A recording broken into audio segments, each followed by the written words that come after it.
Center. My name is Ashley Jones. I'm the Community Program Manager here. And I want to welcome you all to this VCPopUp event with Brandon Andrews. He's the Shark Tank Casting Director, as well as the co-founder of Gauge. None of this would be possible without our connection with High Street Equity Ventures and Venture Noir. I see a lot of new faces in the audience, so I wanted to briefly explain to you and tell you about the Venture Center, who we are and what we do. We are an entrepreneurial support organization. We are a nonprofit, and in a nutshell, we help entrepreneurs. This is our tagline right here that basically explains what all we do. We educate the general public about entrepreneurship and workforce development through our many community programs that we put on. We collaborate with partners, whether it be universities, other organizations that have similar missions and visions, and other entrepreneur support organizations as well. And then we accelerate the companies that we work with. Yes.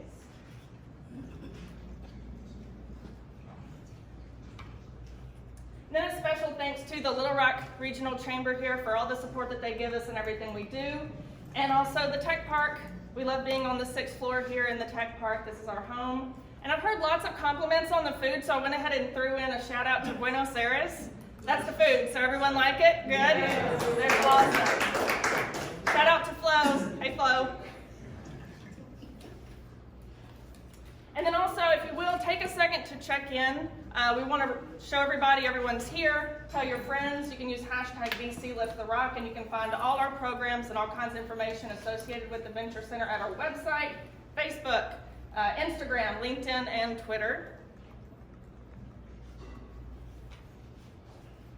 And a couple of events coming up. We'd like to see you again tomorrow for our VC Lunch and Learn, the Startup Life. This is a moderated panel with our 6 companies that are here in our pre-accelerator called Spark. You'll see the signs around the office. These are the 6 local companies that we're putting through this program. They'll tell you about the challenges, everything they face growing their business, and share with you that tomorrow. So that's Wednesday, tomorrow, 11:30 to 1.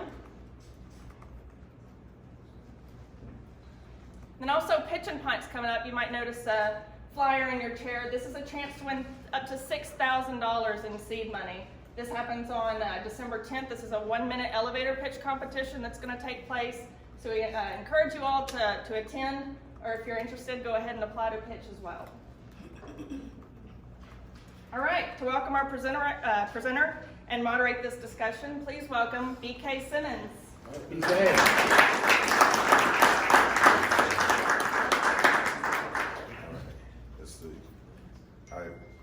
Technical difficulties, we good? All right, we good. Yeah. Check. Hey, thank you guys for showing up today. I really appreciate it. My name is BK Simmons. Bjorn Simmons is my official name. And I'm super happy to be doing this event in partnership with the Venture Center. So thank you for extending the invitation to really partner in helping to grow the ecosystem here in Little Rock and across the Central Arkansas region. I'll get into my background a little bit, but I'm super excited that my partner at High Street Equity was able to join us today. So I'm going to invite Tristan Wilkinson to co-moderate with me before we bring Brandon up.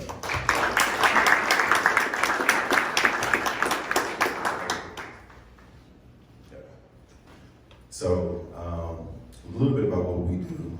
So Tristan and I partnered, I would say about 4 or 5 months ago, early in the summer, because we realized we were operating in the ecosystem trying to solve the same problem of how do we, as we see things growing in the entrepreneurial space, how do we connect the dots for people that look like us, right? So how do we build an active ecosystem that is inclusive and also innovative, and build a pipeline of resources for people of color to thrive. And so we collaborated. I started an organization called Venture Noir, which is a venture studio currently based in New York and Bentonville, Arkansas, where we're focusing on really accelerating companies, high growth potential companies. And so how do we create the next generation of multi-million-dollar firms in tech and innovation, CPG products, and leveraging corporate relationships as well as venture capital to do so. So we have a model that's focused on 3 different prongs: curriculum, mentorship, and access to capital. And then Tristan and I partnered up to launch High Street Equity, which is a new venture capital firm focused on real estate, tech, energy, and more so entrepreneurs of color. So I'll let you talk a little bit more about that.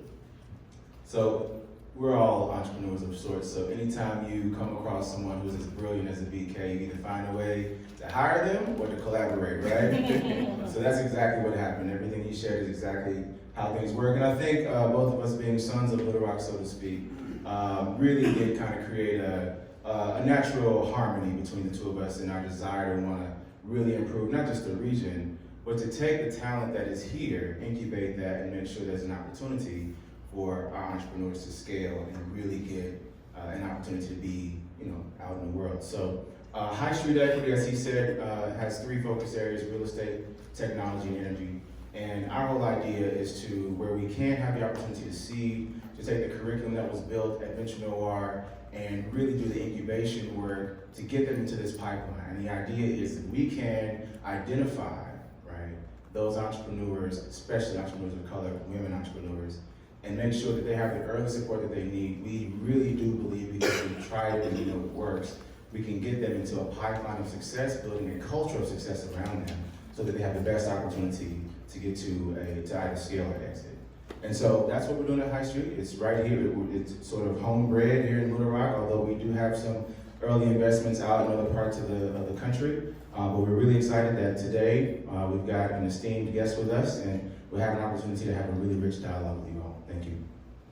Yeah, so with no further ado, we're going to invite the man you all came to see, Mr. Brandon Andrews, to join us.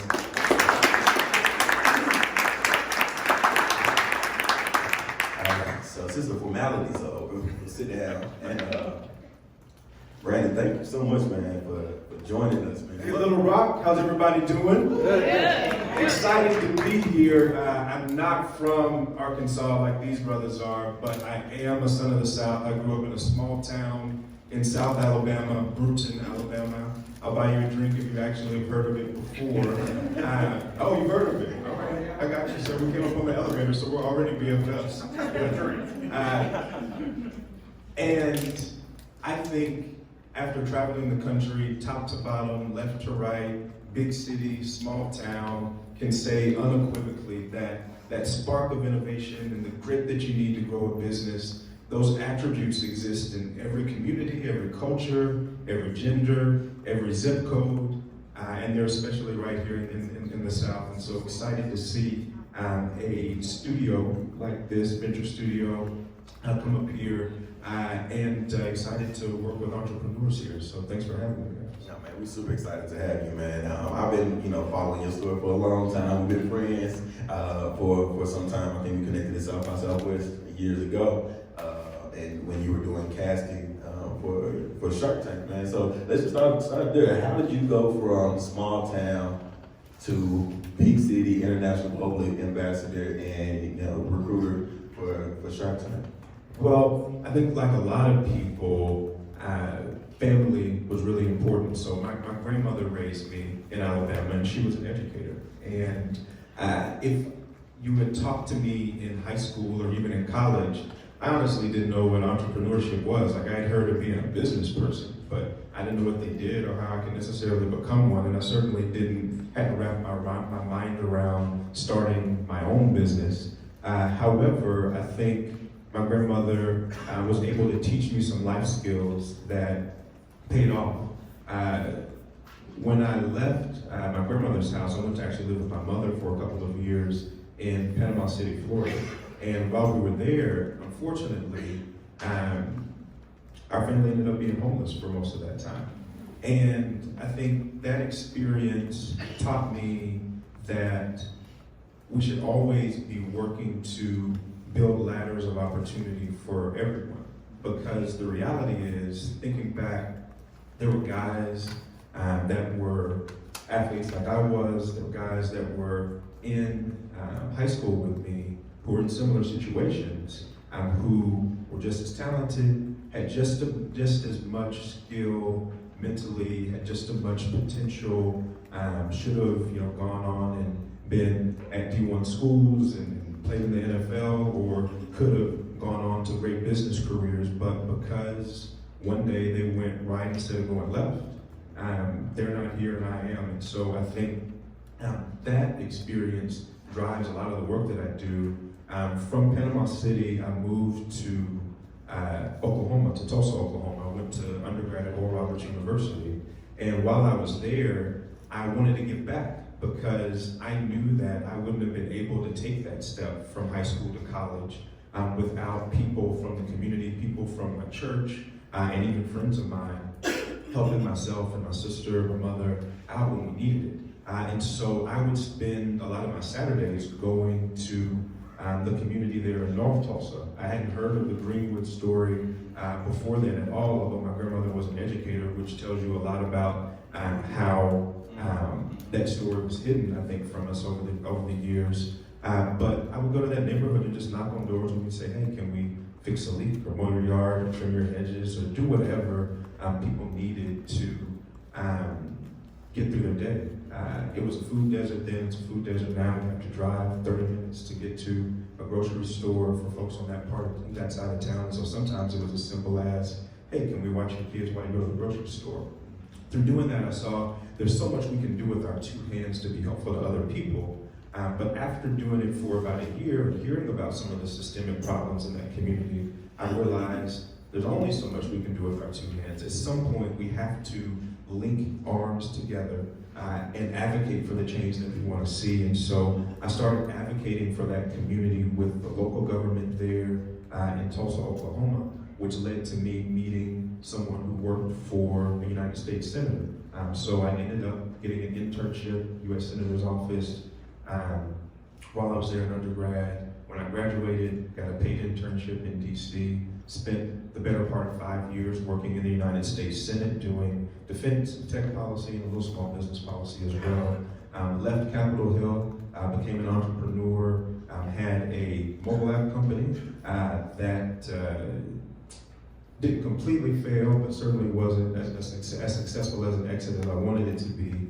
And then reconnected with another brother, Joshua, at his firm, Values Partnerships. And there we had a relationship with Mark Burnett, who's the producer of Shark Tank. We worked with him on some of his faith-based content. He and his wife, Roma Dowdy, were the producers of the Bible series and AD that came out many years ago. And so through that relationship, just pitched him and said, hey, you need help with Shark Tank? I have some experience working on small business policy and tech policy from my time in the Senate, and I'm also an entrepreneur, having spent some time building this app business. And he said yes. And so it started out as putting together just spreadsheets of companies, doing kind of the traditional VC pipeline work, and now it's grown to leading a nationwide casting tour for the show, where we do casting calls in 8 to 10 cities all across the country, and always focused on finding more diverse ideas, so making sure that every kind of business, every sector of the economy is represented in the businesses that are on the show, but also focused on making sure that the diversity in the audience at home is reflected in the entrepreneurs, and also to the extent possible, the investors that are on the show as well. So that's the Shark Tank story, and now I get to travel around the country and meet entrepreneurs. I've never cared a whole lot about the entertainment piece, but being able to meet founders, hear their stories, and hopefully be helpful to them, whether or not they even move forward with Shark Tank, that gets me up in the morning. So excited about being here in Arkansas, and excited about always being entrepreneurs. Yeah. That's awesome. So, oddly enough, full disclaimer here, I've known Mr. Andrews since we were two fine Southern gentlemen on Capitol Hill. It was a different time back then, mind you. Maybe a little less perilous. But I do remember the ethos that you just expressed in your journey. You've carried with you for a very long time, and it's I'm excited for your book when you write it and produce it and release it. I think it's going to be a rich story.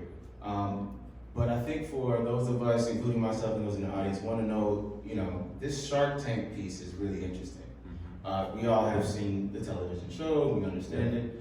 Can you talk a bit about, this is a two-part question, how your journey to entrepreneurship has helped you, or what you've learned from that, how that's informed you with your work on Shark Tank, and then also really why you're doing the work at Shark Tank that you're doing.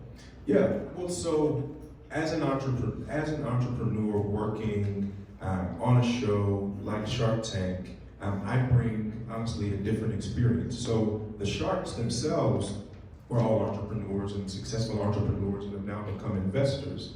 But the actual producers on the show, now they're professional, they're dedicated to what they do, they're passionate about what they do, they're great, but they're not entrepreneurs. They are entertainment professionals. They don't have the experience as an entrepreneur. And so I bring a little bit of a different experience, and I like the ability to be able to connect with founders at our casting calls. Again, I do 8 to 10 every year, several thousand entrepreneurs, and being able to speak directly to the experience of a founder. I had a mobile app company previously, but now have another mobile app company, Gage, that co-founded with Joshua and Al out of DC. And so having that experience, I think, resonates with founders just in a little bit of a different way. And also being able to bring that to the production meeting where we are advocating for a business to move forward.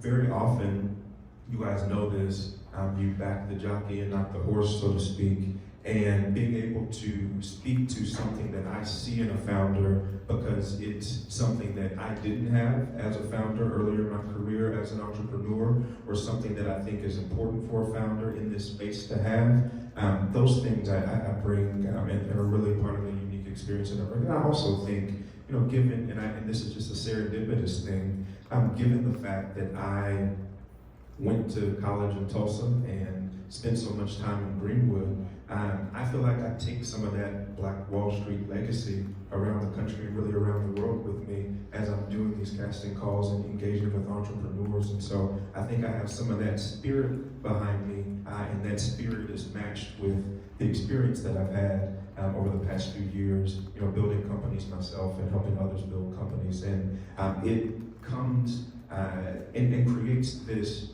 I think, really rich and collaborative environment at our casting calls. At our casting calls, I actually do a pitch prep class in the morning before every casting call. I usually bring in organizations like Venture Noir, like the Venture Center, who are working with local entrepreneurs to add some additional value beyond just the opportunity to be on the show. And then very often we'll do an Access to Capital panel discussion at the end of the casting call, because we want these businesses to grow whether or not they move forward with the show. And again, because most of the people working on the show are focused on entertainment and creating a successful TV show, which of course they've done. They won the Emmy for structured reality program, like 3-4 seasons in a row there. So definitely have created a successful show. But I'm always thinking, what other value can we add? And thankfully, the team has always been receptive from the top down. Mark Burnett and Clayton Bill and everyone else have been receptive to finding other ways to add value for entrepreneurs. And I think the last thing, because we're here in Arkansas, there are entrepreneurs everywhere. I mean, there's been entrepreneurs from Arkansas, from this area that have made it on the show, a lot of them, and excited to have some more potentially. So looking forward to meeting all the entrepreneurs in the room. Yeah, with that, by show of hands, let's do a room check. How many people are entrepreneurs in the audience? Oh, wow. Okay, so that's about 80% of the room. So welcome. I think it's really important. I think a couple things you hit on in that you're an entrepreneur working on behalf of entrepreneurs. And so it's so often in municipality relationships or government relationships or even ecosystem builders, they're community builders or community leaders, and they're not entrepreneurs, so they're not necessarily connected to the entrepreneurial journey. And so having an entrepreneur that advocates and has that experience, I think, adds to the depth of how you're able to connect with entrepreneurs. But and for the entrepreneurs in the room, I think Silicon Valley has created this bubble of raising venture capital, and raising capital is success. So can we talk about what real success looks like in true pure play business building and some of the best practices that you've seen in your experience? Yeah, well, the goal is to build a successful business. The goal isn't to raise a big round. So raising money is a means to an end, it's not the end. Shark Tank has been great, and other shows, The Prophet, even the HBO show Silicon Valley, they've been great because they've given people a window into a world that honestly most people would never have a reason to even know anything about, because, as I'm sure some people in the room know, because of the accreditation standards here in the United States, you are legally barred from investing in startup companies before they're listed on a stock market, on a public exchange, if you don't meet the accreditation standard, which is 200K income in consecutive years as a single person, 300K in consecutive years as a couple, or a net worth over $1 million, not including your primary place of residence. That is a very small percentage of the US population that would even have a reason to know anything about investing in a startup company, because they're the only people that legally qualify to do it. Now, I think we need to make some significant changes there, and part of the reason why I enjoy bringing my public policy experience to the entrepreneurship world is being able to speak to folks on the public policy side about why that's an issue, and why it restricts capital and also restricts wealth building opportunities. I think for folks, not just in communities of color where the problem is more acute, but it restricts investment opportunities for everybody, for any Main Street investor. And so I think that's been great. The downside is Shark Tank's a TV show. And so we don't have the opportunity to go deep, to go to the next level and talk about the place that venture capital sits in terms of the journey of an entrepreneur. So raising venture capital means that your business is structured to burn through cash at an accelerated rate, with the goal of growing big really quickly and getting profitable. The goal is to get profitable. The goal isn't to raise this round so you can raise the next round so you can raise the next round. The goal isn't to go on Shark Tank and do a deal with a shark. The goal is to build a profitable business. And so a lot of the conversations I have with entrepreneurs at our casting calls is, have you wrapped your mind around being on a venture track, both from a business perspective and also from the perspective of an entrepreneur, and are you ready to do that? Because if you're not, then Shark Tank isn't the right opportunity for you, but neither is an investment opportunity the right opportunity for you either. And so I think organizations like yours, I'm sure you're doing it here at the Venture Center, providing education for investors and entrepreneurs will be helpful with that. But Shark Tank can be an incredible step for entrepreneurs to take.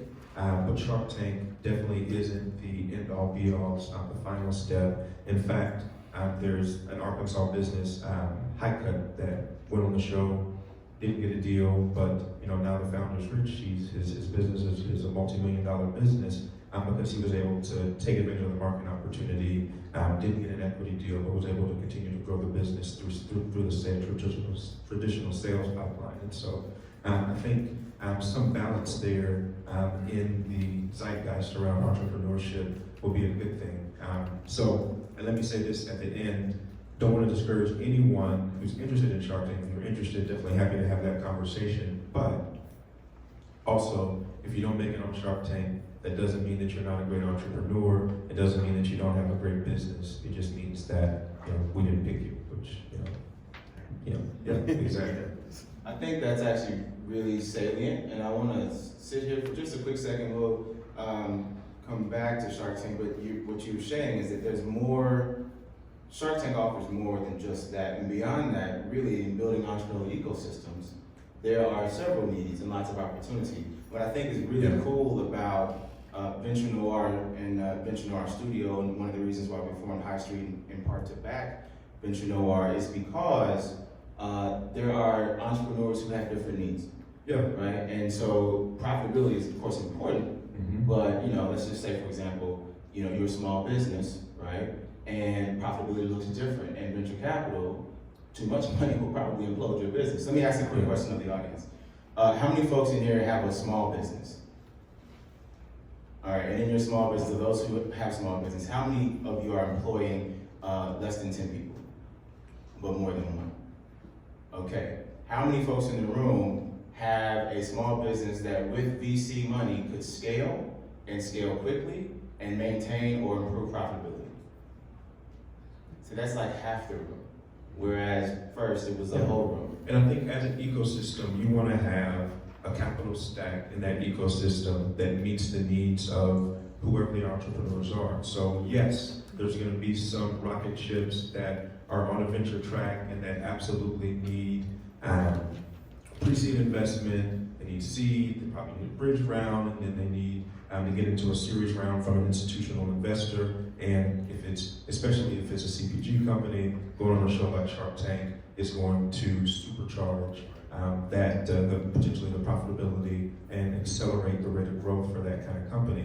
And then there's other companies that may not be on that track. And again, that doesn't mean that the company isn't as good of a company. It doesn't mean that the entrepreneur isn't as good. But what it means is that your company is structured differently, that your company is built differently, and we need to, as ecosystem builders, make sure that we're providing resources and also, to be frank, media coverage for those entrepreneurs, those Main Street entrepreneurs, folks building lifestyle businesses, in a similar way to what we provide for entrepreneurs that are building rocket ships that are on a venture track. I think having a profitable business is the most exciting thing, whereas very often I think in media coverage we see raising around where the business isn't anywhere near being profitable is seen as being the really exciting thing. I think making sales is the exciting thing. I think building a business where you can leave a legacy for your family, that's the exciting thing. Having an exit strategy, having a ladder that you can walk up to get to a point where you can be acquired, those are the things that are really exciting. And so I think in thinking about building local ecosystems, it's important that we provide opportunity for everyone and don't just chase the rocket ship that may or may not end up working out.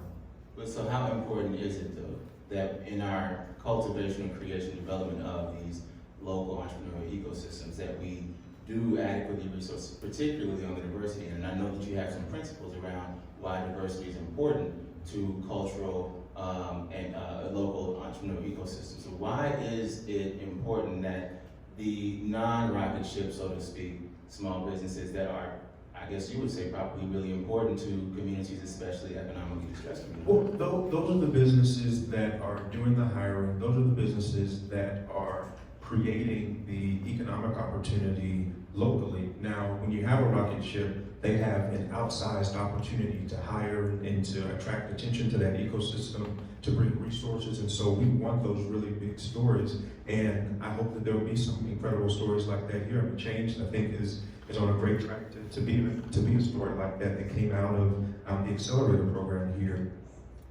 But to put my policy hat back on for a second, there's a principle, I'm not going to get too wonky, but there's a principle called economic dynamism. Okay, is that better? Okay, yeah, great. So there's a principle called economic dynamism, and so it speaks to the elasticity of the economy. And so if you think about the economy growing and shrinking just like a rubber band, and so when you have more small businesses started, very often lifestyle businesses, Main Street businesses, when you have more of those businesses started, that churn of investment, that churn of sales, it heats up that rubber band. And so its potential to grow, the economy's potential to grow, expands significantly. But when you don't have those small businesses being started, when the capital is held up in older, larger organizations, when investors locally that are accredited aren't investing in small businesses, then that rubber band cools off, and so its potential to grow constricts, and so the economy has less potential to grow when you have less small businesses being started. And so for any economy, whether it's a local economy, a state economy,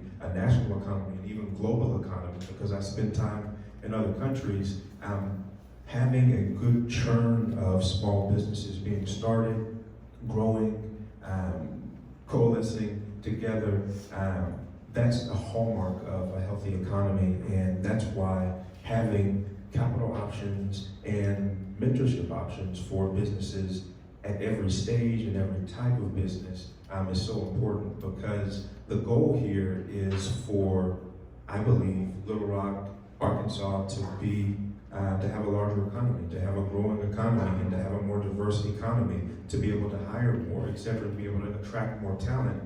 the way you do that is by having an economy that's more elastic, and the way you make the economy more elastic is by having more small businesses started. But we've got to make sure we bring the resources to the local economy in order to make sure that folks don't have barriers to being able to start those businesses.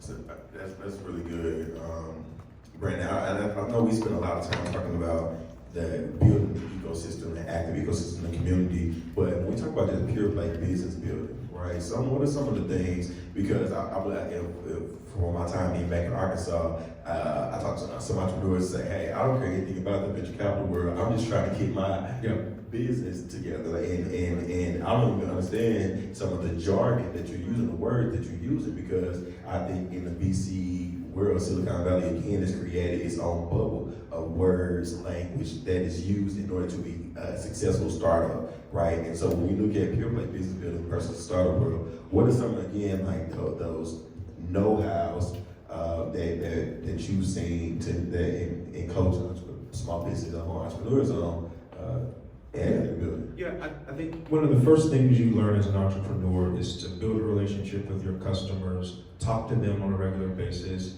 and do what the heck they tell you to do. So in fact, all of you right now are our customers, and I want to connect with you. So I'm going to give you my phone number, my business number.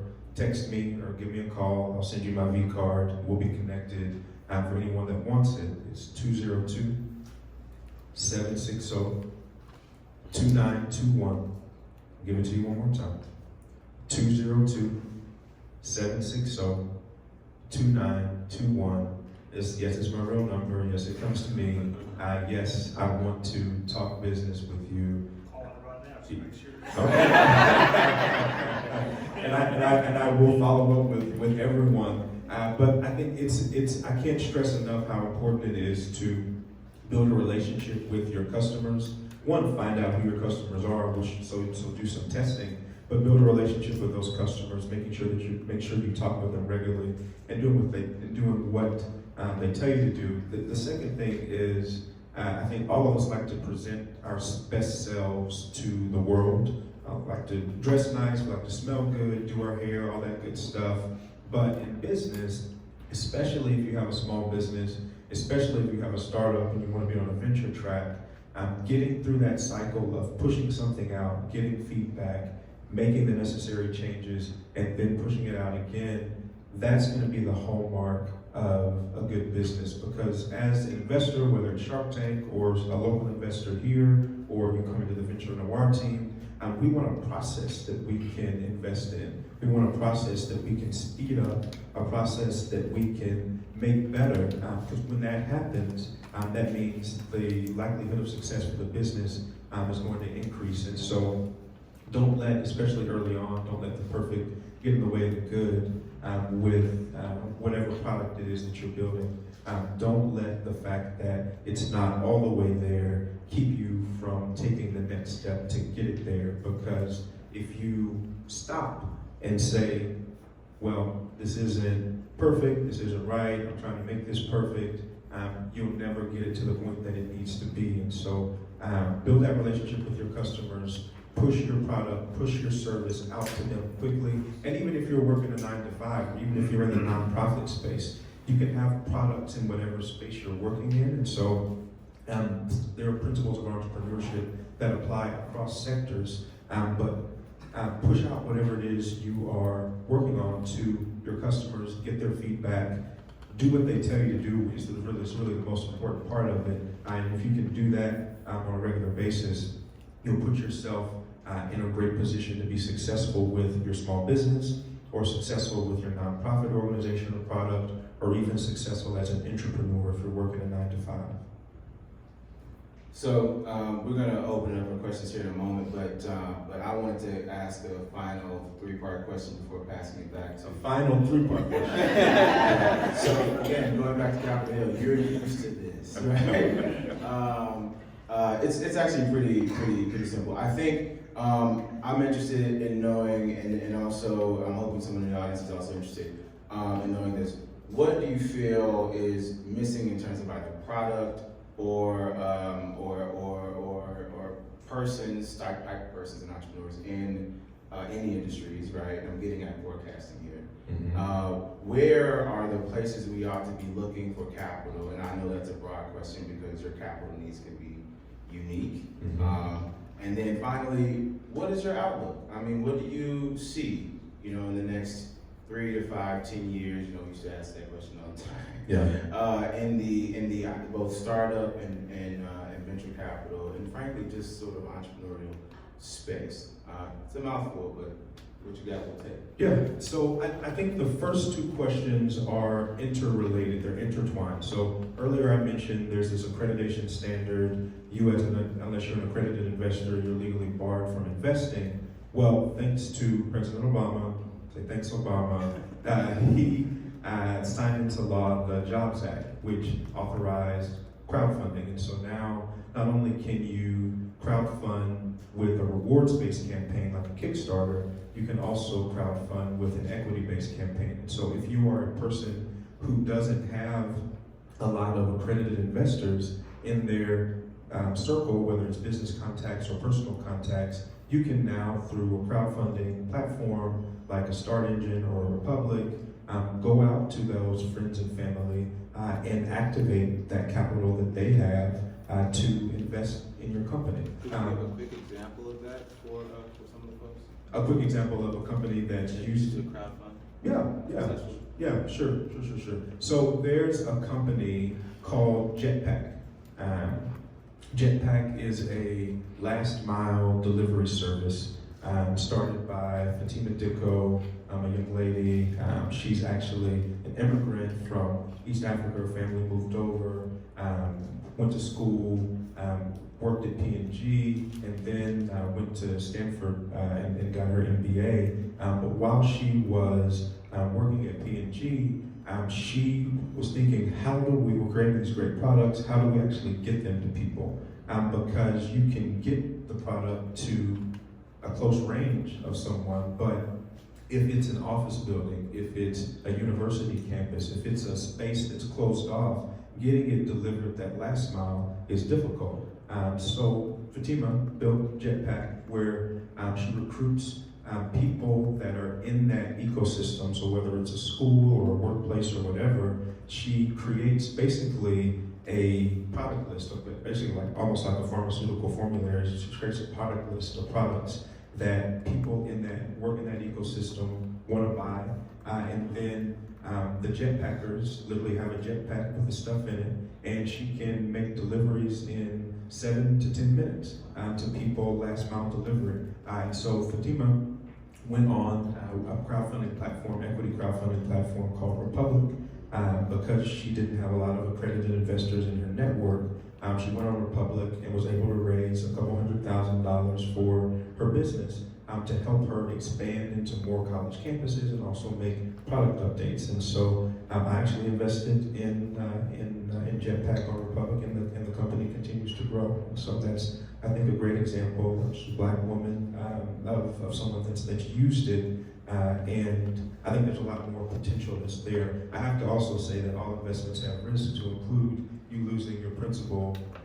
However, I think it's important for us to at least have the option to do it, to be able to weigh the risk. And that hopefully the SEC will be coming out with some better investor education that's targeted towards non-accredited investors to make sure that Main Street folks have an understanding of the risks before making an investment. But that opportunity is now there. And so I mentioned that because I think the next stage of products or the things that we want to see should be coming from that 95% of the company that are non-accredited investors. So if you think about it, you remember that movie Devil Wears Prada? Right. And in the movie, I think what was the boss's name? Miranda? Yeah. I think her name was Miranda. And the Anne Hathaway character came in wearing this sweater, and Anne Hathaway said, "Yeah, this is just a blue sweater." But Miranda said, "No, it's cerulean. Cerulean." And so she then goes through this explanation of how Yves Saint Laurent and these couture designers years back had these cerulean jackets and cerulean sweaters, and they were Fashion Week in Paris and Milan several years ago, and eventually they filtered down the pipeline to get to the TJ Maxx. Nothing wrong with TJ Maxx, but TJ Maxx or wherever Anne Hathaway bought her blue sweater from. Well, a similar thing happens in the VC space. You have a very small group of people, accredited investors, who are picking the winners and losers, who are picking what products and services are actually going to succeed, are picking what's going to be on store shelves, picking what's going to be on Amazon, picking what's going to be available to you on the App Store. And because of the democratization of engineering and now the democratization of capital through things like equity crowdfunding, the other 95% of people now have a say in what products and services are actually going to move forward in a way that they haven't had it in the past. And so I think that's why the first two questions are interrelated. We need to see what this other 95% of the country actually wants to have on store shelves, because they haven't had a vote in the same way. Now, of course, companies have always done market research, and my mobile app company is a market research firm. But it's different when you're able to get in early, to be able to give a business a push at that earliest stage. Yeah. And then what was the third one? Yeah, just a 20-second. What do you think is going to be? Oh, well, I think we're going to have a lot of successful companies from Little Rock. That's That's awesome. So with that, we'll turn the questions over to the audience. And so, all right, we got a hand up. Let's make sure you say your name, your company, and ask the question. I'm Brandon Campbell. I'm the Director of Small Business and Inclusion with the Little Rock Regional Chamber. I'm also an entrepreneur as well. I've founded 3 different fashion weeks in Little Rock, Baton Rouge, and also Plano Fashion Week. And so I think it's really interesting. You were talking about your experience as an entrepreneur, and now also working in television as well too. And so my earlier career, I started out in television, so I worked on America's Next Top Model and Making the Band. And so I always like to talk about this with other TV folk as well too. But I wanted you to kind of tell us a little bit more behind this, take us a little bit more behind the scenes of Shark Tank, the reality aspects of it that people may not see, how a deal gets done. Yeah. And then the second part, I want to also help with building the ecosystem here as far as like the fear of entrepreneurs, primarily even those of color and also women, how to help them get over that threshold and in that barrier. And so those are my 2 questions. Thank you. Okay, great. So one, you're a man after my own heart. So when I was young and beautiful back in the day, I did some modeling myself. And in fact, in Washington, D.C., I'm on the D.C. Commission for Fashion Arts and Events. I actually just hosted a fashion show at Lord & Taylor in D.C. Last Saturday, so we should connect on the fashion front, definitely. So Shark Tank is a structured reality TV show. It is not full reality in that we set up the meeting between the sharks and the entrepreneurs, but everything else outside of that is reality. So if you are an entrepreneur and interested in being on the show, if Damon John shows up, I know he was here recently at maybe University of Central Arkansas, don't go up and pitch it. Now, it's completely fine if you go up and get him to sign one of his books or you chit-chat with him a little bit, but if you formally pitch him for an investment, then that will likely disqualify you from being on the show, because one of the reality elements is the sharks don't see or hear anything about the businesses before they line up in front of them in Los Angeles. So the show is filmed in Los Angeles, California, on the Sony lot there, Culver City. It's close to the airport, so it's a really convenient in and out if you're a busy entrepreneur and you end up getting the opportunity to be on the show. The pitches on the show are usually 30, 40 minutes, so it's a real negotiation. The producers do a really great job of cutting it down to the 5 to 7 minutes that you see on the show, but very often they go over an hour, and I've seen them go over 2 hours from time to time. So it's a real negotiation, especially if the entrepreneurs already have investors on their cap table, if they've already taken on financing, equity financing, then very often they'll have to go out and talk to those board members or talk to the other folks who have equity in the business to figure out the deal. And sometimes it's literally phone a friend. So I need an answer to this question, and I think the Sharks appreciate honesty in most of those cases. There are some answers as an entrepreneur that you should absolutely have immediately, but there's some things, especially if it's more technical and you are a CEO and not a CTO, you can go out and phone a friend and then come back and have an answer to a question. And so those two things are interesting. There's also not a studio audience, so I think the producers try to create an environment that is as close to a real negotiation across the table as possible. So, if you all wanted to go, because now we're friends, you guys could come out and I could get you a seat, but it's just going to be a folding chair somewhere on the sound stage. But there's no formal studio audience like you see on some television shows. The way that casting works, I'll flow into that. Casting season is roughly March through July every year. The show is filmed twice a year, June and September. About 130, 140 businesses get the opportunity to come out every season. Not all of those make the air. It just depends on how many episodes get picked up per season. And if you're interested in being on the show, you have my number, so reach out to me. There you go. So he also asked about the theaters. Oh, yeah. So I think this is actually really important. I was actually just talking about this with another Arkansan, Ashley Ann. Ashley Ann. So she was, I did an IGTV interview with her yesterday in Brooklyn. She's King Ashley Ann. I think on all of her social, you should look her up if you haven't heard of her. She's an expert on building out marketing personas and building out sales funnels for those small business owners in the room. You guys should have her come and speak. She's great. She has really big hair. She's really fun.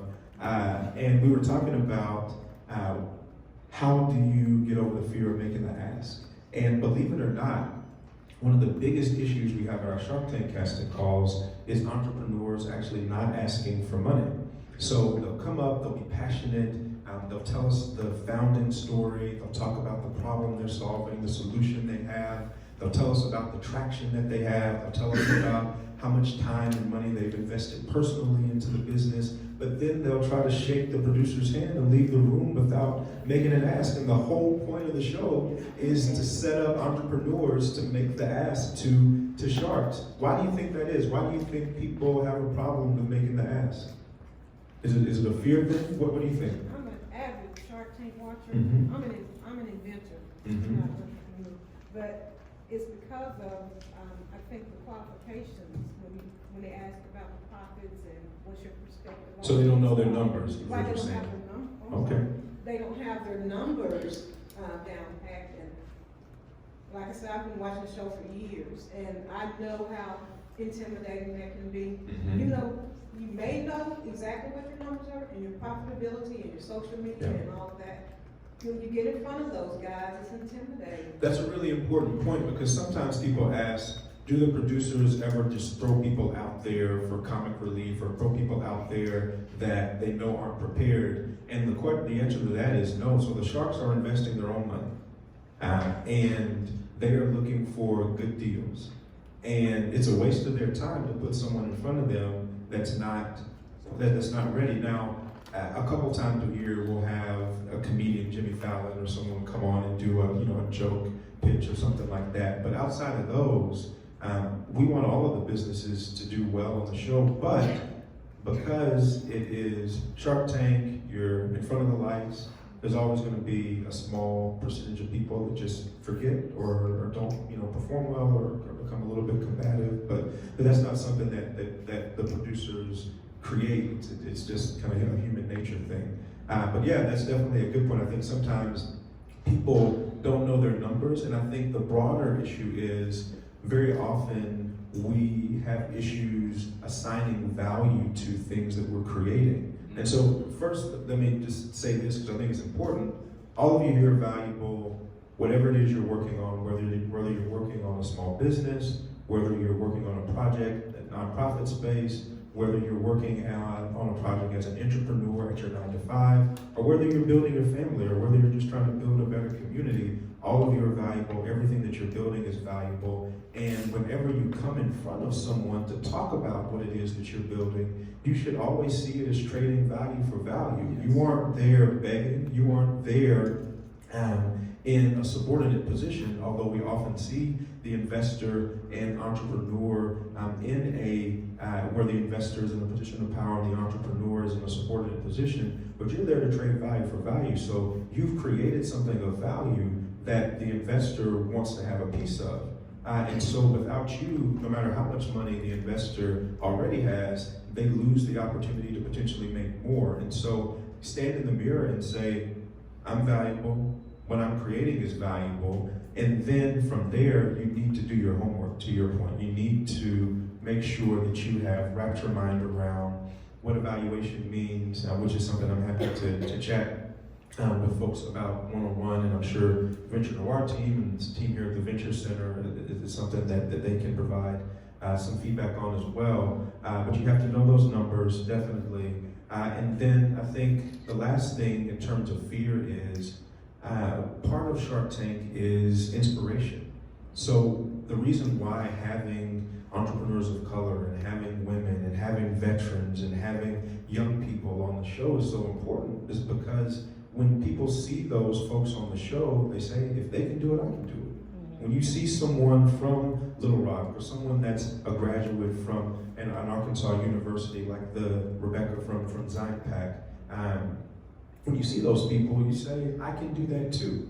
And so I think part of the fix for fear is having more opportunities for entrepreneurs from every sector, from every gender, to have an opportunity to be on camera, to be in marketing, to be pushed out there a little bit, so that people can see themselves. There's always going to be I think, reticence as an entrepreneur because everything's going to be new. Nobody knows what they're doing before they do it. So that piece, you're never going to be able to get over. There's no ecosystem way to get people to stop feeling that. That's a natural thing, and it's a good thing. But by having more examples of entrepreneurs that are from a variety of backgrounds, by having more examples of entrepreneurs that are from right here, I think you say to people, you can do it too. Yeah. Next question. Oh, I guess I'm close enough. Sorry. Oh, I can come over here. It's fine. Yeah. Okay, so you mentioned earlier that there are some questions that entrepreneurs should always have an answer to. What are some of those questions? Okay. So the first one is,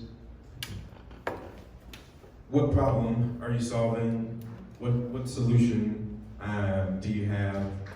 What is the market opportunity? And market opportunity can be how many customers you think are there, but can also be what you think the market value is of the opportunity with your customers. You need to be able to clearly articulate traction. Traction means something different for every business. For a mobile app company, it's going to be user acquisition. For a CPG business that's not capital intensive, it can certainly be sales, it can be monthly revenue, MRR, if you have that. Traction can also be intellectual property. So do you have a trademark? Do you have a patent? Do you have a provisional? How much time have you put into building this business? And then do you have a personal connection to whatever it is that you're building? Is this a problem that you're solving, that you've experienced in your day-to-day life, which is going to give you an authentic story? And then I think the last thing is making whatever you're talking to relevant to whatever audience you have. So one, I think every entrepreneur should have an ask for whatever audience. So if you're an entrepreneur, you were to come up here and pitch, maybe there's some investors here in the room, but there's a lot of other entrepreneurs here in the room. What ask would you have for the other entrepreneurs? What ask would you have just for community members that are here? You should have an ask for every person that you get in front of, and then you should be able to make it relevant for every person as well. And so I think those core things are the core piece to any pitch. And so you may not see a conversation that you're having with another person as a pitch, It may not be structured like Shark Tank, where you're under the lights and across from someone and the pressure's on, but the structure and the content is very similar. I think we have time for one more. Brandon, thanks. We talked a little bit before you started today about the characteristics of horses and jockeys. And I think regardless of color or gender or age, that characteristics of great founders and people who build great companies, whether it's the corner cigar shop or it's Google, that some of those characteristics are clearly the same. Would you speak to that on our behalf? Yes, definitely. And I'll say it again, it doesn't matter if you are here in the South or in a smaller town. It doesn't matter if you are on the coast. It doesn't matter. I was in Mongolia the week before last. It doesn't matter if you're there. That spark and that grit, they exist in people that are everywhere. And I think it's important for you as an entrepreneur, you as someone that's building a business, to say, I have as much of a chance of building something that's going to be great as anyone else does. So it starts there, but in terms of characteristics for entrepreneurs that are great are always leaning forward. So how can I improve this? How can I make this better? I mentioned going through that cycle of pushing it out, getting feedback, and then actually applying the feedback, and then coming back to the product again and pushing it out again. People that can go through that cycle very quickly do very well. People that can take feedback. I think you said you watch a lot of Shark Tank. Sometimes on the show, the sharks give a suggestion, or the sharks go take the conversation in a certain direction, and the entrepreneur pushes back, not in a way to defend what they built, but pushes back in a way that's unhelpful. And so people that can take that constructive criticism, sometimes that comes in ways that you don't prefer, and apply that constructive criticism, those entrepreneurs will definitely do well.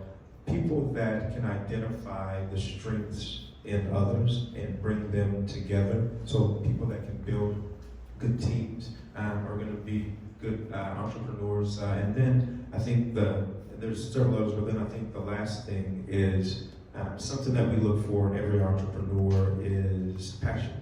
And so passion can be reflected in many ways. It can be the way you physically present yourself. People come on the show and do backflips and cartwheels and breathe fire and bring live animals that poop on stage and all kinds of stuff to show that they're passionate. But passion can also be the story that you tell. I've spent 10 years studying this problem, or this is a problem that I've had, or this is a problem that my son or daughter or mother has, and I'm passionate, not only uniquely qualified, or maybe not even uniquely qualified to solve this problem, take advantage of the market opportunity, but I'm uniquely passionate about doing it. So as an entrepreneur, you're not going to be bouncing off the walls 24/7. That's not everybody's personality, and honestly, that gets tiring. But passionate people is definitely a hallmark of every good entrepreneur as well. So, because obviously it's time to close. I think we're way past lunchtime. Or not. No, we're actually at you. Okay. Do we have room for another audience question? Do we have time?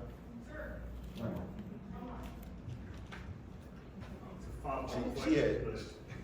Let's do this like debate style, like a 60-second response. Okay, LaBelle Baltimore. My question is, do you feel that the walk for entrepreneurship, kind of adding on to your statement, is the walk different for people of color and brown people versus white people? What's that journey like, and do you see it being different? And what's the other plan? Do you want to ask yours too? It was really quick. I can answer both at the same time. My only question is, what possibilities do you guys have in the international marketplace, bearing that when you go publicly, there's certain laws that kind of restrict your entryway into an international market? Is that something that you all address on the show, or do you just work in certain parameters as far as what you can do in the United States? As far as like patents and, if you go publicly and make a proclamation that you're an inventor, right? Can you briefly answer that, or you can answer it later. I can't answer it later since you just asked me. Okay, hold on. You can laugh at my laugh too. It's okay. I know everybody wants to. So first question, brother, I appreciate it. So I'll say this, sexism is real, racism is real, ageism, all of those things are real. All of those structural issues do make the journey more difficult for certain groups of people here in the United States in particular, here in Little Rock, but also around the country and around the world. The way that shows up very often, because it's something that we talk about, is access to capital. Now, access to capital is actually the number one thing that entrepreneurs come to us and talk about at Shark Tank casting calls, no matter where they're from, no matter who they are, no matter what their backgrounds are. But for communities of people that have historically been socioeconomically depressed, that have been shut out of wealth building opportunities because of accreditation standards or because of sexism or because of other things, the barrier to entry is just higher. And so there is more work that has to be done to get it off the ground. There's also more work that has to be done to scale, because you don't naturally have, again, because of historic inequality, accredited investors or people that have business experience. You have people with business experience, but not people with experience scaling a business in your network. And so that does make the journey a little bit more difficult. However, that's why organizations like Venture Noir are here, and that's why Venture Center and other organizations are here to partner. I think we recognize that those issues are there, and we're building ecosystems that will address them. So yeah, the journey is more difficult. There are issues that are there, but there certainly are lots of entrepreneurs from communities of color that have built incredible businesses that have scaled, and there's an incredible legacy. If you go back to the crowdfunding thing, you can go all the way back to the continent of Africa and talk about Susu, talk about giving circles, and bring that forward to rent parties, where people used to throw parties together to be able to pay their rent every month, and now bring that forward, and we call it crowdfunding. That's been a part of our culture for generations, and so that's in us, and we just have to tap into it. And I think, again, Venture Noir and other organizations are here to help us do it. And to address your question, Shark Tank is a US-based show. Entrepreneurs are US-based. However, it has a global audience. If you're on the show, the new episodes air on ABC, but Shark Tank is syndicated on CNBC. So it's literally on CNBC 3-4 hours a day.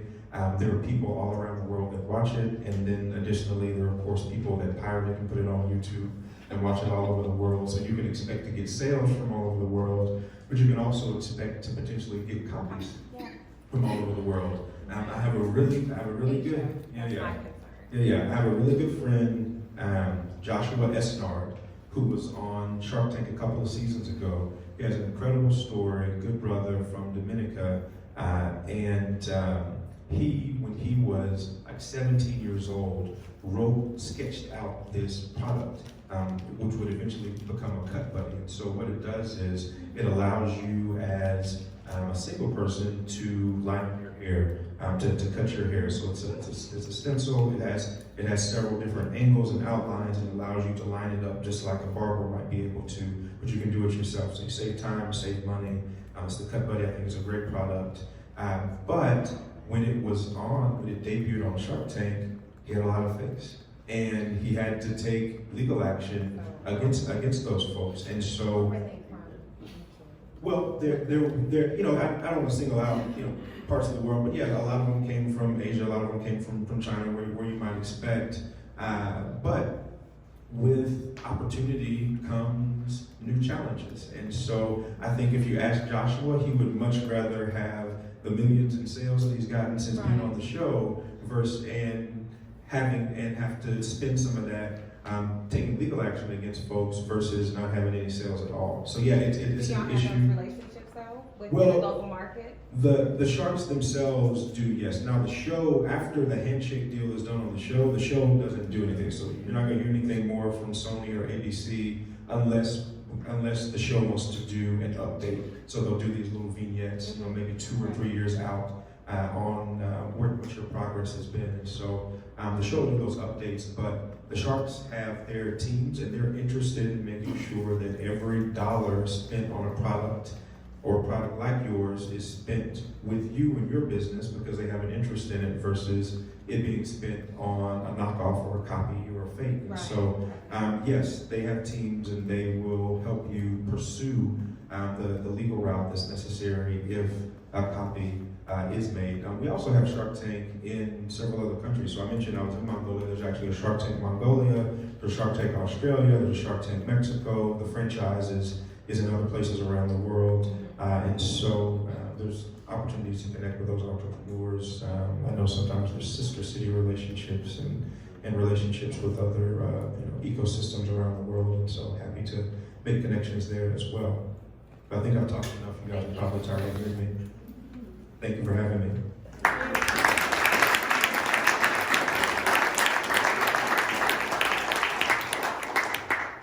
Anything more you want to say? No, we're just gonna say our thank yous. Yeah. So I'll come after you. Thank you to y'all. Brandon, thank you for being here. Guys from, of course, High Street Equity Ventures, Venture One, we appreciate you being here. We appreciate the audience being here. I also want to recognize my team, Ashley, Nora, Becky, thank you all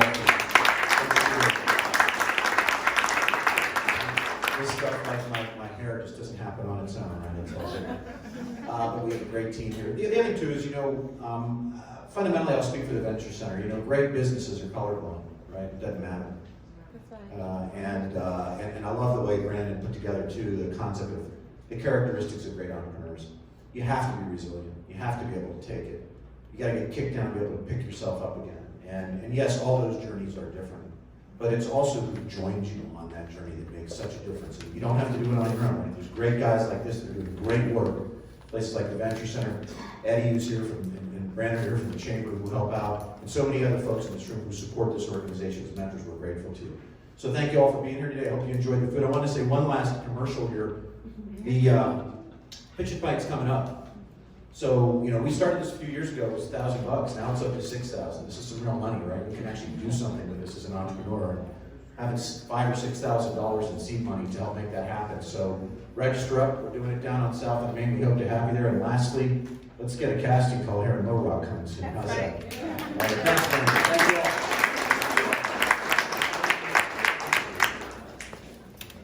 all. Awesome job, guys.